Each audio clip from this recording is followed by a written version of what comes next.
This week's project is a twice-turned maple bowl. Why twice-turned? It was originally wet wood, and I turned it once, left it thick, and then put it in my kiln to dry. I thought it was going to be a very plain bowl, not a lot of character. I was wrong. I think it turned out to be very nice. Lots of character from two bark inclusions, one on the inside of the bowl and a very large one on the outside. Stay tuned. Let me know what you think.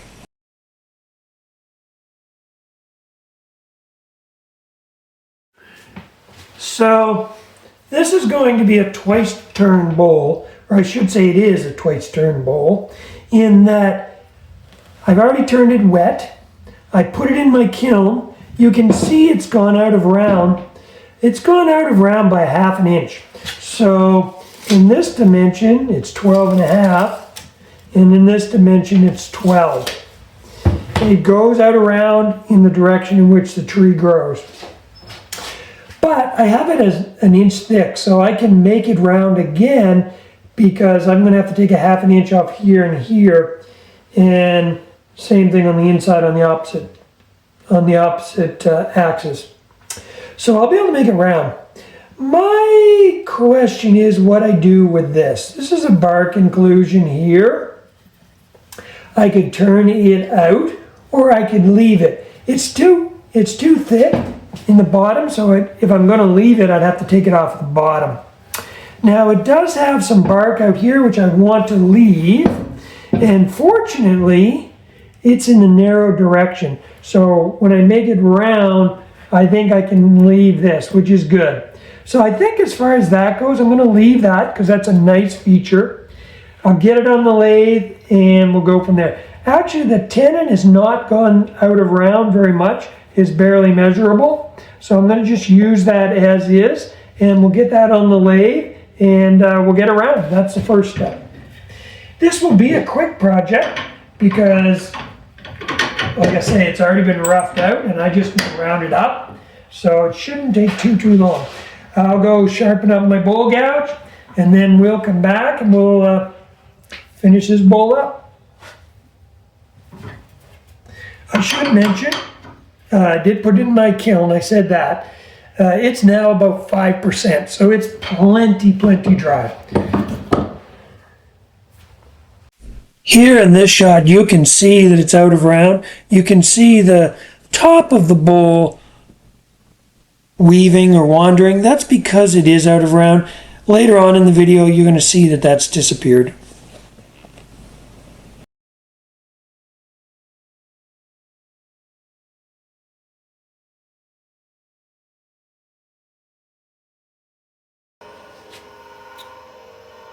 So I'm just establishing my rim, and you can see I'm cutting here. I'm not touching this, and I'm not touching it over here. So I've still got a little ways to go.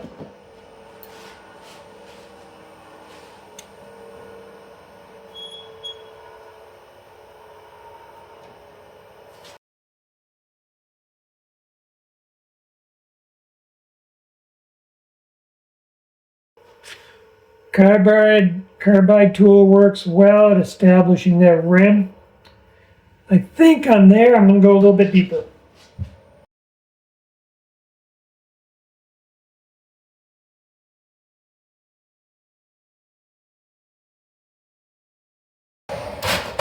I can also feel it because when I'm not continuous, I'm bouncing, but that was making a pretty good cut. I've got a little bit more to go here, but we're getting close.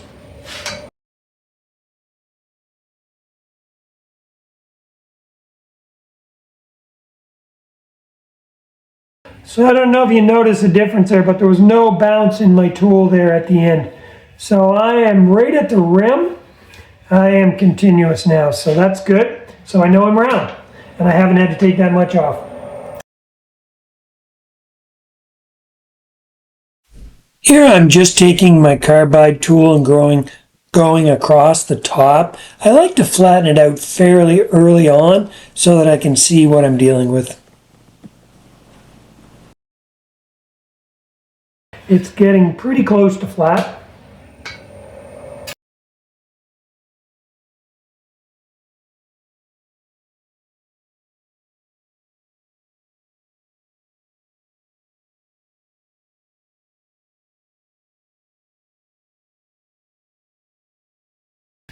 There we go, we got a flat rim.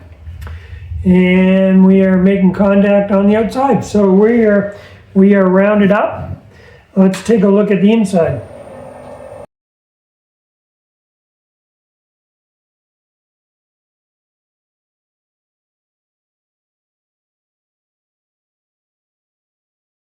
And there, that's good. I've got lots of thickness because I'm still quite a bit thicker than what I want to be.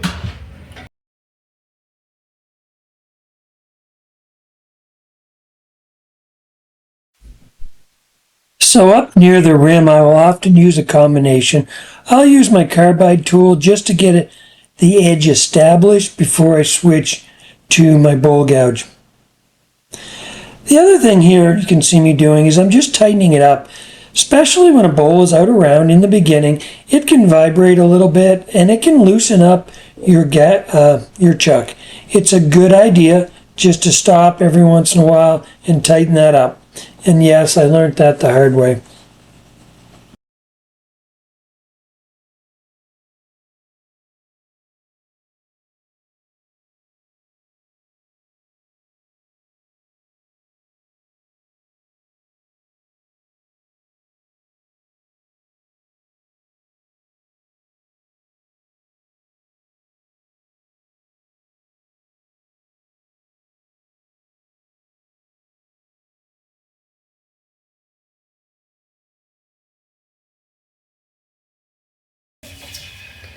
There, I'm making contact everywhere. I'm going to leave that because again, I don't want to take any more of this down than I have to because I want to maintain that. That's my feature. So I'm just going to probably switch to make a pass with my bowl gouge because I got some tear out there.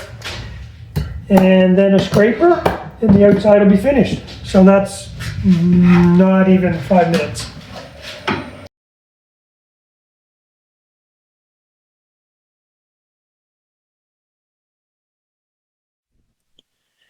I know I mentioned this before, but your bowl gouge really does give you the best surface. So if I'm going to finish a cut, I'm going to traditionally use my bowl gouge and then a scraper. The other thing is if you watch the bowl spinning now, you can see that it is round now.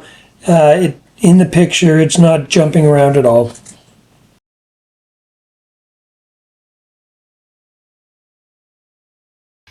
Now, just to explain what I'm doing there, I'm giving it a finishing cut. So, as opposed to the push cut that comes in this way, rides the bevel, which removes a lot of wood, I'm turning it over and I'm rubbing the side here, and I'm actually using my bowl gouge as a scraper. I'm turning fast, that was 1500 RPM, and I'm just taking feather cuts, and that's giving me a nice smooth surface. I still got a few lines, a couple more passes, but that's giving me a very sandable surface.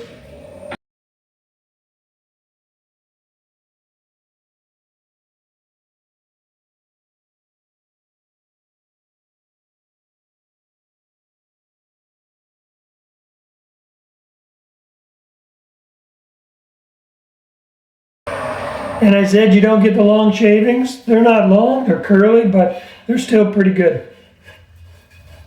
A little bit more here at the rim to get rid of some tear out right here. But other than that, it's looking like a good surface. I apologize, I had my camera set for photo rather than video, so you missed some of that. But I just did some thinning on the inside, and it's pretty uniform now. I just got to make the bottom the same, and then the inside's pretty well finished.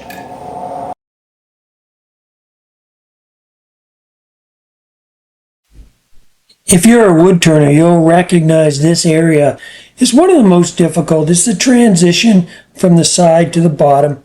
And really, I find what works the best is start high on the side, come down, try and come in one smooth motion, use your body more than your arms, and just follow that shape from the side to the bottom.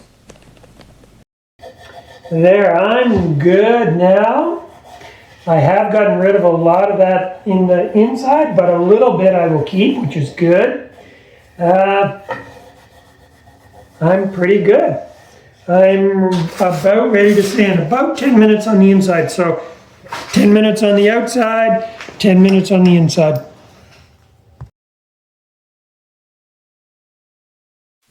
I did say I was almost ready to sand. That's not exactly true. I did use my scraper to remove those lines you can see on the bottom of the bowl. Anything that you see that is going in a circular pattern is from the tool, not from the wood, and they need to be removed.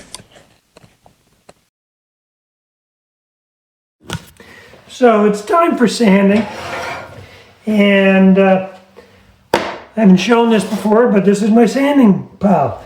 I normally have 60 grit in here. I don't always use it. 80 right up to 3000. I'm going to go through all these grits. These lower ones will take a bit longer, but then as I get up here, I'll speed up. I'm not going to show it all, but I want to show this just so you know what I'm dealing with. And yeah, I'm going to start on the outside. This is pretty darn smooth. So what you're seeing here is me sanding that first grit. I believe I started at 80, but full disclosure, this is at 2 times speed. And that's about all it takes, although I've got a couple little lines right there. I may just take the scraper and hit those because it's still a little rough right there, a section. Sometimes it's easier to see after you've sanded a bit. The rest is in good shape. And the thing I watch for is with each, before I move on to the next grit, I want to see the lines from the previous grit disappear and then move on.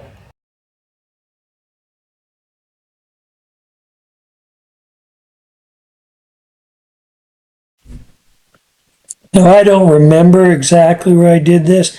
I think I stopped at 300 grit and then burnished it, because you don't want to burnish when you're all done, because this wood burnishing in is actually a bit coarser than some of your finer grits. So I burnished it and then I continued on with 600 grit and beyond. Now I know the camera doesn't do this justice. This piece is shiny as glass. It's got a lot of gloss and it doesn't even have a finish applied yet. It's only been sanded to 3000 grit. So like I mentioned in last week's video, I'm going to go ahead and apply a tung oil finish, especially where I have this bark inclusion on the outside. That's a good option to be able to cover that over where you don't really want to use any type of a friction polish. And you can see even with the white maple here, the tung oil does bring out some of the character in it. The other thing I noticed when I had the bowl finished turning is this actually was a crotch piece, and I can see that because if I look on the inside, you'll see some feathering where the crotch piece would have been. So I just go ahead and apply it liberally, both to the inside and the outside. I'll wait a few minutes and then I'll wipe it dry. In this case, I did do some wet sanding afterwards and then applied a second coat of finish as well.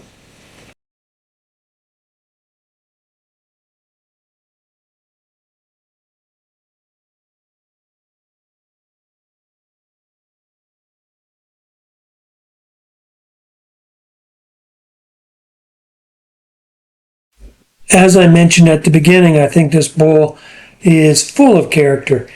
2 bark inclusions here on the inside that you can see.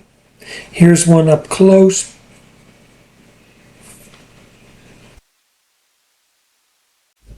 Now if you look very closely, you'll see on the bottom of this bowl, I actually still have the tenon on it. I was actually away this week working and I didn't get enough time to finish the very bottom of the foot. So I will go back after I post this video and just remove that foot and apply the finish to the bottom. This is the major bark inclusion here. I was very glad to be able to leave that in place as it is. It's such a nice feature to the bowl itself. Thank you very much for watching. Please leave a comment. Let me know what you think.